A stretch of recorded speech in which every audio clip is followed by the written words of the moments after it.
Well, it's all relative. So this video went viral on another platform where a commenter said that their household brought in 146k and they weren't rich, but in fact average. And it sparked a lot of conversation around the definition of rich. What does rich actually mean around the world before we start talking about the nuances of the UK? Some research online showed that in the UK, to be in the top 10% of earners, which we can comfortably say is rich, you'd have to earn around $84,000 a year pre-tax, which is around £69,000, which means that the household income that's kind of sparked this whole debate of 146k is a little bit over this, and so technically rich according to the methodology that was used to determine, what actually is rich around the world. We also can't ignore the fact that life is becoming more and more unattainable due to problems being put on us by the government and bigger corporations, which is why the overall threshold for being rich or meeting that rich line is getting lower and lower and lower with every national survey that gets conducted. But what is rich and what is wealthy?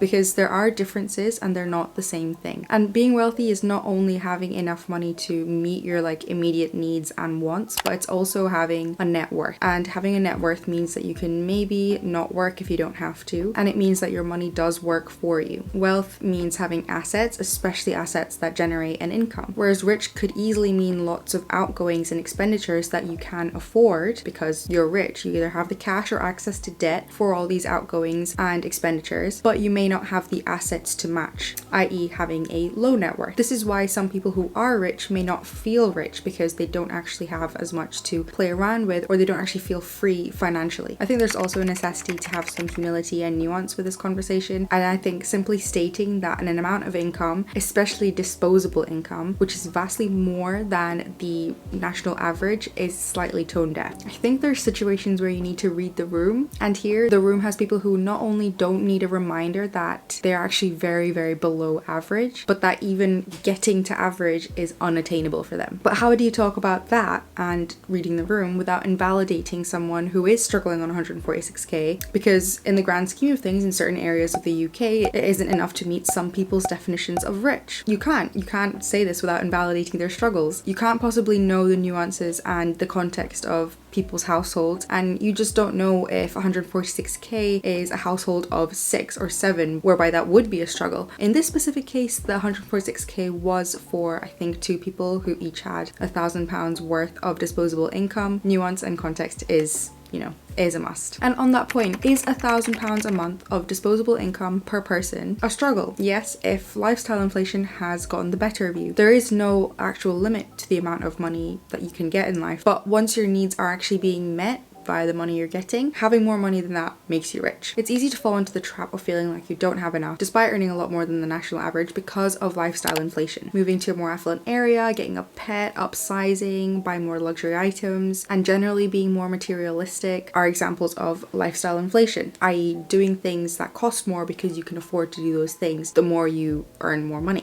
I also think that the more that you earn, the more that your social circles might change, and then the more that your beliefs around money would change as a consequence, i.e. you'd be surrounding yourself with people who maybe earn more or less, or ballpark around what you earn, which means that your values and goals might adapt, i.e. people on 146k household income might think they're the furthest thing away from rich because their definition of rich might be holidaying on private jets and not having to limit how much disposable income you spend every month, whereas some people's definition of rich is having £1,000 of disposable income every month. And this is actually coined as availability bias, where people draw conclusions about society at large from their social circle. I also think that British people are more conservative in terms of what they're willing to state themselves as, and I don't think anyone wants to sound arrogant or cocky by calling themselves rich, even if they are, and maybe internally convincing themselves that they're not because they're not rich. How could they be rich? And also because of the fact that as human beings, I don't think we want to outwardly be different, better than most, or just not normal. And at the end of the day, we just want to fit in and share struggles with our neighbors. And much like the beginning of this video, it is all relative. There is a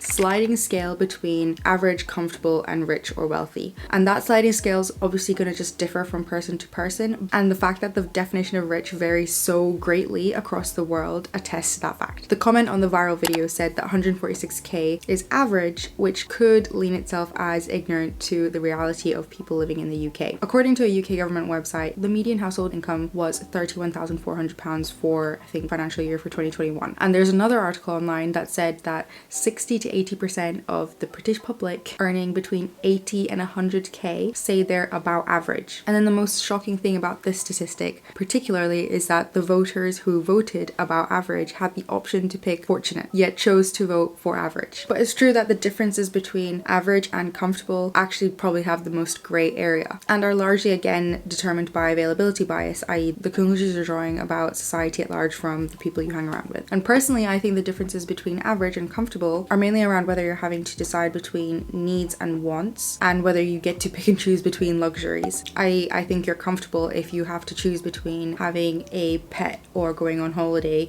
Even if you can't do both, you're comfortable because your basic needs are still being met. But it would be really interesting to hear what you guys think are the differences between being average and being comfortable, so drop your opinions in the comments below. My final point is around gratitude, and I do want to say if you do earn this amount and you do feel comfortable but you have this belief that you are not rich, maybe internally you might be missing the bigger picture. It might actually help you and your mindset to actually, accept yourself as rich, as a rich person, and a rich person who doesn't have to choose between necessities like food, heat, and hygiene. If you have the option to invest your money or go on holiday and build assets without having to give up any kind of daily comforts, even if you still have to choose between them on a certain level, there is some gratitude to be found for the position you are in now. If you still feel like you're struggling with what you have, it's also important to know that, if you are in this position where your needs are being met, you still have more opportunities to increase this income than the average person, as well as having this income in the first place. And if you really feel like what you have isn't enough, there is a deeper problem at play. And finally, let's talk about the real problem